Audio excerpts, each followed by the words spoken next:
Olá, muito boa noite para todo mundo. Zigue-zagueando num trieiro estreito, o caminho boiadeiro se abriu em pequena estrada na chegada no leito do rio, mas com a tarde em horas borredeiras e o tempo ameaçando o frio, a comitiva desbravadeira do Terra Viva DBO na TV decidiu armar a rancharia ao lado de um angiqueiro copado. E estando agora a pionada reunida na beira da fogueira, já vai começando a nossa reunião novidadeira com a recitação da prosa abrideira do dia. A gente já tinha falado aqui dos resultados da pesquisa do IBGE, o Instituto Brasileiro de Geografia e Estatística, a respeito do abate de animais e da produção de carne no país no 2023, recentemente terminado. Mas, para não misturar os assuntos, foi resolvido de deixar para hoje a contação do caso acontecido com o setor leiteiro. Pois então, os companheiros e companheiras produtores fiquem saberizados de que, no ano passado, foram entregues nos laticínios, debaixo de algum tipo de inspeção sanitária oficial, um total de 24 bilhões 520 milhões de litros do produto. Apesar das trapeiras enfrentadas pelos pecuaristas durante boa parte dos 12 meses considerados, este volume ainda representou um crescimento de 2,5% em relação ao seu predecessor, que foi o 2022, né? Destrinchando o relatório apresentado na praça e considerando as regiões brasileiras, o maior crescimento foi do Nordeste, com um aumento de 10,3%, sempre na mesma comparação. O Sudeste foi a única que andou para o lado contrário, tendo registrado uma queda de 0,7% na sua produção. Já a região Sul se firmou como a maior produtora do Brasil, sendo responsável por 40,7% de todo o leite entregue nas usinas durante o ano. Entre os estados, Minas Gerais continuou sendo o ponteiro do setor leiteiro brasileiro, mesmo com uma redução de 0,6% para pouco mais de 37 milhões de litros produzidos. O Paraná está no segundo lugar da lista e Santa Catarina, que passou o Rio Grande do Sul, agora está no terceiro. Na parte da explicação dos dados apurados, o pessoal do IBGE faz a recordação de que o preço pago pela indústria laticinista apresentou uma boa recuperação durante a metade abrideira do ano passado, ao mesmo tempo em que o custo da alimentação da vacada teve uma razoável redução. E o resultado foi que os pecuaristas voltaram a se animar e a investir na atividade. Já na parte fechadeira do ano, o vento mudou de lado, o valor pago ao produtor caiu de novo, a lucratividade despencou e levou junto a produção e a produtividade do rebanho. Em compensação, os primeiros meses do 2024 foram de alta na cotação e a previsão dos técnicos do IBGE é de que este ano deve ser menos difícil para os companheiros e companheiras fazendeiros que continuam pelejando para ganhar a vida nesta lida de criar bezerra e ordenhar vaca leiteira. Tomara mesmo, né? Se o amigo ou a amiga pecuarista estão se defrontando na lida com alguma trapeira que está difícil de ser resolvida, o nosso conselho é para que, em vez de campear uma solução caseira, procurem a orientação com um especialista, participando aqui no Terra Viva DBO na TV da nossa conversa com o analista. E eu estou aqui hoje para conversar um pouco com vocês sobre um questionamento que veio das nossas redes sociais, do pessoal que nos segue aí, através dos canais de comunicação. A pergunta é, para quem não tem confinamento próprio, o que vai valer mais a pena este ano? Pagar boitel ou fazer semi-confinamento? A gente fez uma simulaçãozinha aqui na Scott com relação aos dois sistemas de produção, não considerando a aquisição do boi magro, pensando que dentro do modelo de sistema de produção o produtor já tenha um boi magro de 12 arrobas, tá? Entrando num semi-confinamento com uma ração de semi-confinamento para 1% de consumo, 1% do peso vivo de consumo diário, levando em consideração aí o período de transição mais seca. Nós estamos agora em meados de março, né? Então entraremos nesse período de transição e seca, com um ganho médio diário estimado na casa de 1 kg por dia para esse período, de acordo aí com consulta com agentes do setor. O peso de entrada seria de 12 arrobas e o peso de saída na casa de 17 arrobas, ficando aí 130 dias na operação de semi-confinamento, com um custo total de R$ 1.402,70 por esses 130 dias, e o resultado estimado aqui segundo o nosso modelo, seria de R$ 262,51 negativo. Ah, Fábio, e o Boitel, o que a gente poderia considerar? Bom, hoje o preço do Boitel aqui em São Paulo está girando na ordem de R$ 17,00 a diária, aproximadamente. Vai variar, claro, com relação à categoria, se é macho, fêmea, Nelore ou cruzamento, enfim. Considerando aí um custo médio de diária de R$ 17,00 e os mesmos parâmetros, né? O resultado dentro do sistema de Boitel, o quanto o produtor que colocou o bovino aí nesse sistema, seria de R$ 271,44 negativo.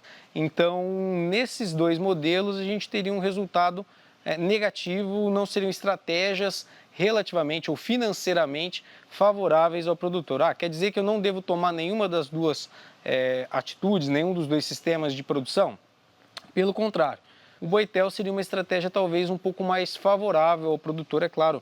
Tudo vai depender muito da situação de caixa e de outros critérios, outros fatores, mas como o tempo onde os bovinos vão ficar no sistema de produção é menor no Boitel e há um alívio com relação às pastagens da propriedade, podendo entrar com categorias mais jovens, nós acreditamos que, em função dos dois resultados financeiramente praticamente os mesmos, seja mais vantajoso a entrada com os bovinos no sistema de Boitel para esse período, podendo aumentar o estoque de arroba na minha propriedade para tentar aproveitar uma virada de ciclo a partir de 2025 e aí uma fase de alta com relação às categorias mais jovens e até mesmo as mais eradas para o próximo ciclo.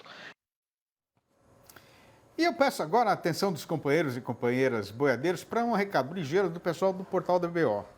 O caso é que cada vez mais a pecuária exige gestão da porteira para dentro, né? E para não deixar ninguém sem informação a este respeito, a revista DBO e o Reagro estão promovendo um curso chamado justamente Gestão na Pecuária de Corte. E os amigos e amigas que têm o bom costume de escutar esta nossa falação aqui na televisão e quiserem assistir às aulas que começam em maio e vão ser totalmente online, vão ter direito a um desconto de 25%, fazendo a inscrição até o dia 31 de março. Para conseguir o desconto, o trabalho que dá é só o de clicar na chamada que está publicada lá no portal da BO. E o Terra Viva DBO na TV vai fazer aqui uma rápida parada e volta já. Aguarde. Impresso ou digital? Se você quer o melhor conteúdo para a pecuária, fique com os dois. Tenha sempre seus exemplares da DBO à disposição, no escritório, na caminhonete ou ao alcance de seus colaboradores na fazenda. DBO é fonte de conhecimento, reportagens de campo, matérias, artigos e análises de mercado. Entre lá na nossa loja no portal DBO e faça sua assinatura impressa e digital ou só digital. Impresso ou digital? Se você quer o melhor conteúdo para a pecuária, fique com os dois. Tenha sempre seus exemplares da DBO à disposição, no escritório, na caminhonete ou ao alcance de seus colaboradores na fazenda. DBO é fonte de conhecimento, reportagens de campo, matérias, artigos e análises de mercado. Entre lá na nossa loja no portal DBO e faça sua assinatura impressa e digital ou só digital. A gente aqui nunca vai deixar de valorizar a tradição, mas a verdade verdadeira mesmo é que a nossa lida boiadeira está tão modernizada que hoje no arreio do Picasso, além do lugar de pôr o laço, o peão estradeiro já tem também o suporte para guardar o telefone celular, né? E sendo então que o mundo está assim constantemente ligado pela comunicação, não tem sentido o companheiro fazendeiro ficar isolado no seu próprio terreiro, padecendo de falta de informação e muitas vezes perdendo por causa disso oportunidades de avançar na sua atividade. Pois foi justamente na intenção de facilitar a circulação das notícias de interesse dos seus pecuaristas afiliados que os criadores de gado Santa Gertrudes fundaram o Conselho Global da Raça durante o encontro internacional realizado no ano passado aqui no Brasil. E para saber direito como é que isso foi feito e qual será o seu benefício para os companheiros e companheiras fazendeiros brasileiros, a gente vai ter a satisfação de esticar uma prosa aqui com o pecuarista Gustavo Barreto, o primeiro presidente da entidade internacional recentemente criada, que vai participar da nossa entrevista do dia, falando ao vivo por vias internéticas, diretamente de Aracaju, a capital de Sergipe.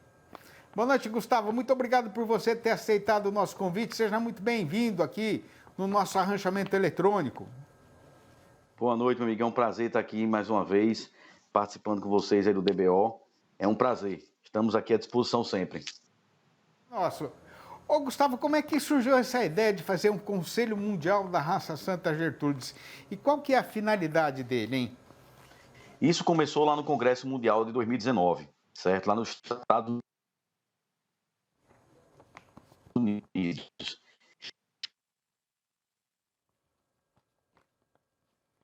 E aí, como a gente teve logo depois o problema do nosso Congresso Mundial, que eu queria muito conseguir fortalecer e fazer esse Conselho Mundial, certo? Esse Conselho Mundial tem o objetivo de fazer o quê? Justamente unir todos os criadores do mundo do Santa Gertrudes, certo? Justamente para ele conseguir trocar informação em tempo real, certo? Então, a gente tem esse intercâmbio de um conselho técnico com um conselho de diretores para justamente fazer o fomento e a troca de informações de uma maneira mais rápida, que só acontecia a cada 2 a 4 anos durante o Congresso Mundial da Raça.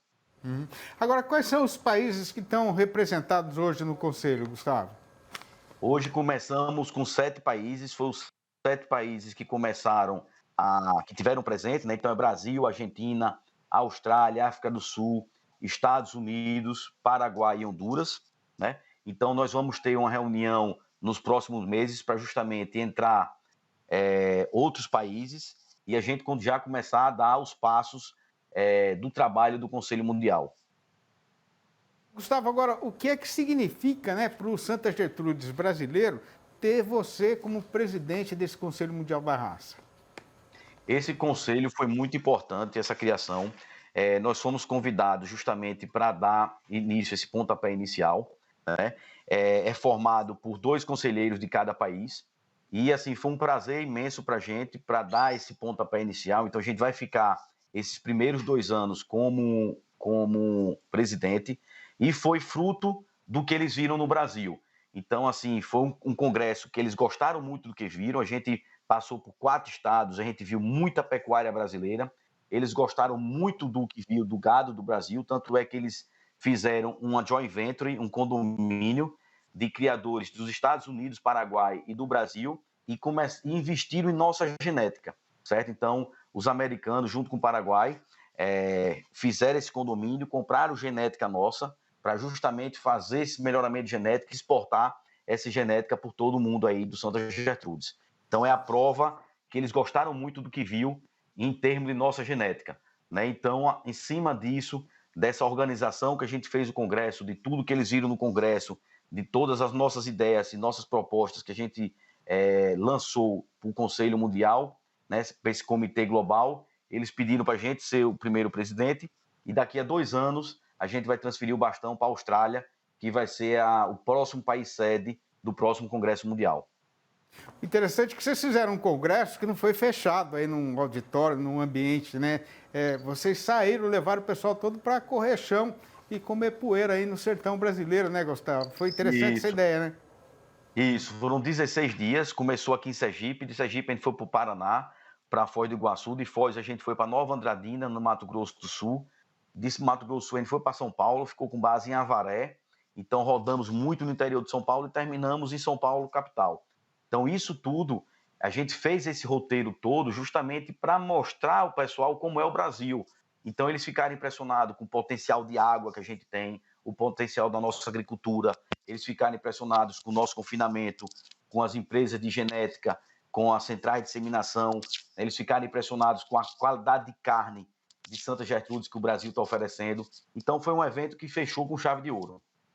Ô, Gustavo, se por acaso tiver aí na frente da televisão algum companheiro fazendeiro que não conheça perfeitamente a raça, o que é o Santa Gertrudes? Rapaz, é uma raça de corte que entrega desempenho com rusticidade. E a gente agrega valor em sua qualidade de carne. Eu acho que é uma forma bem resumida que eu falo do Santa, porque o Santa é uma raça que você vai ter desempenho com rusticidade, com o bônus da qualidade de carne.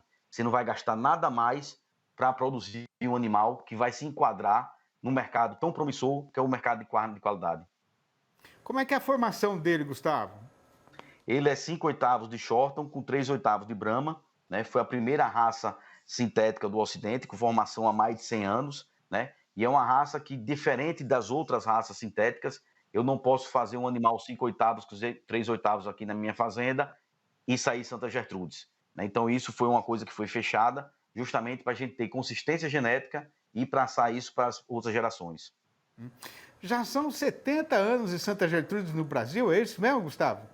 70 anos, já passamos por diversos ciclos pecuários, né? Diversos ciclos e bem, vamos dizer assim, que a gente tem uma experiência grande, a gente tem uma evolução genética bastante, é uma raça, a Associação Brasileira sempre se preocupou muito com o melhoramento genético, então já temos mais de 25 anos de melhoramento genético, fazemos há mais de 20 anos prova de avaliação de desempenho, isso é a preocupação que o Santa Gertrudes tem. Só para você ter noção, agora no dia 12 de abril, a gente vai fazer um leilão, que é um leilão que vai fazer 40 anos e que ele já se chama Novilha do Futuro. É um leilão que as novilhas tinham que estar com prenhez confirmada antes dos 17 meses. Então, isso é a preocupação da precocidade que o Santa Gertrudes já tem há 40 anos, né? É uma coisa que a gente leva muito a sério, essa questão do melhoramento genético. Muito interessante. A raça é muito interessante, né? A raça já fez muito pela pecuária brasileira e tinha mais um monte de perguntas para fazer para você aí, Gustavo, mas o nosso tempo é apertadinho. Então, queria agradecer demais a sua presença, convidar você para esticar mais uma prosa aí, qualquer hora dessa, a gente liga para você para conversar mais sobre essa raça muito instigante e muito importante na pecuária brasileira, né? Obrigado, viu, Gustavo? Abração para você e um abraço para todo mundo aí do Santa Gertrudes, do Brasil inteiro. Obrigado você, foi um prazer estar aqui com vocês e qualquer coisa estamos sempre à disposição. Um grande abraço. Muito obrigado. E veja a seguir, o comércio varejista de carne está mais parado do que água de poço, o movimento no setor atacadista está mais curto do que coice de porco, mas a exportação está em grande animação e o pecuarista continua conseguindo escorar a pressão baixista do comprador em cima da cotação. O Terra Viva DBA na TV volta já, aguarde. Depois de estudar a situação do mercado e de ter planejado direito o que vai ser vendido agora e o que vai ficar reservado para ser negociado numa outra ocasião, está na hora de fazer a conferência e tomar ciência do que está sendo falado no eito a respeito do boi gordo e da evolução da sua cotação.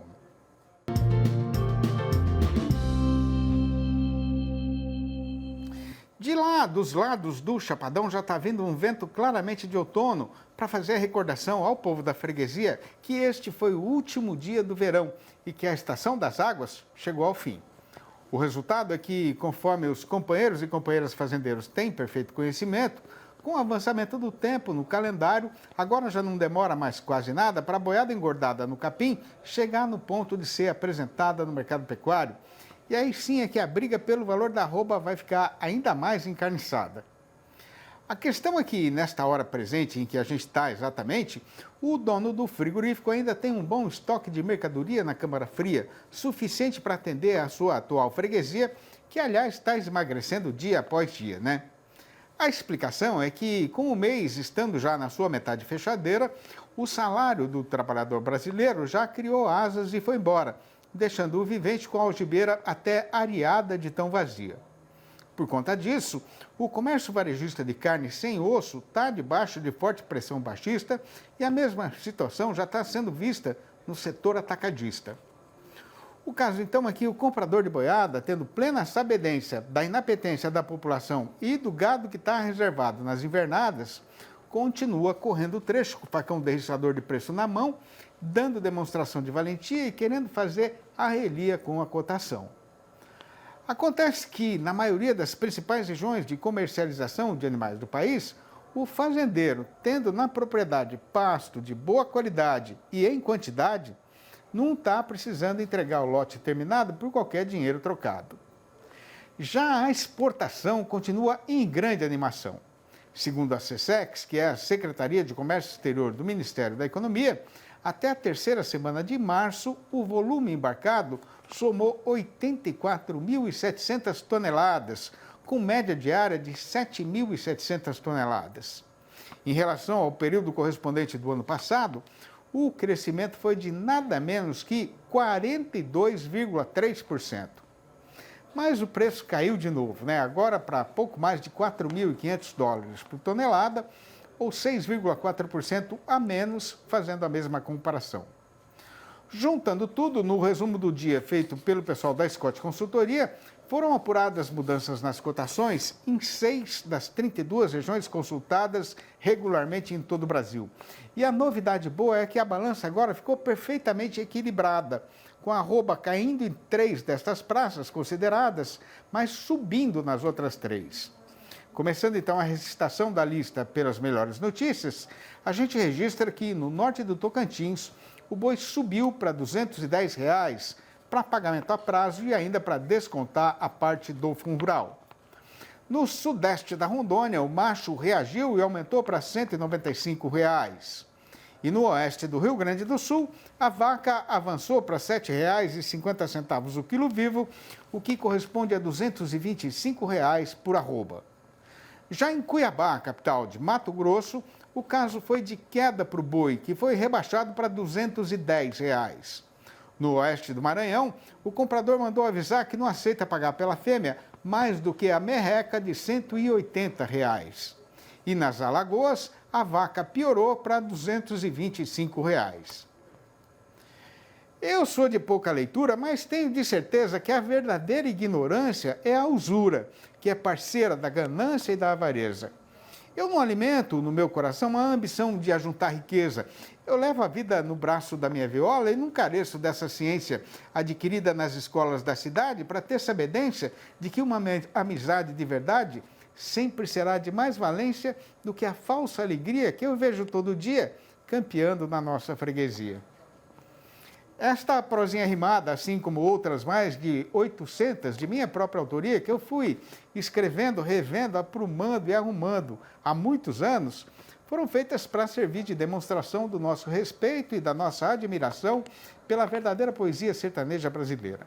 Aí, como o povo foi gostando, a gente continuou fazendo e depois foi publicando. E o resultado é este que está sendo mostrado aí na fotografia, os 4 livros da minha série Versinhos de Caipira. Não tem nas livrarias. E se por acaso alguém quiser saber como fazer para comprar um exemplar ou a coleção inteira, podem falar comigo mesmo no meu telefone pessoal, que é o 11 98 224 1807. Eu vou repetir, 11 98 224 1807. Ou mandar um e-mail para sidneymascio@uol.com.br ou ainda achar meu nome lá no Facebook. Fazendo poesia para alegrar a lida e a travessia desta vida, a gente vai tocando em frente, terminando aqui esta empreitada para começar uma nova em outras paradas. E na retirada já fica aqui um abraço para todo mundo e mais a promessa de voltar com Terra Viva DBO na TV amanhã, às 6 horas e às 8h30 da manhã e ainda às 7h25 da noite. A gente se vê então conforme o combinado. Até lá!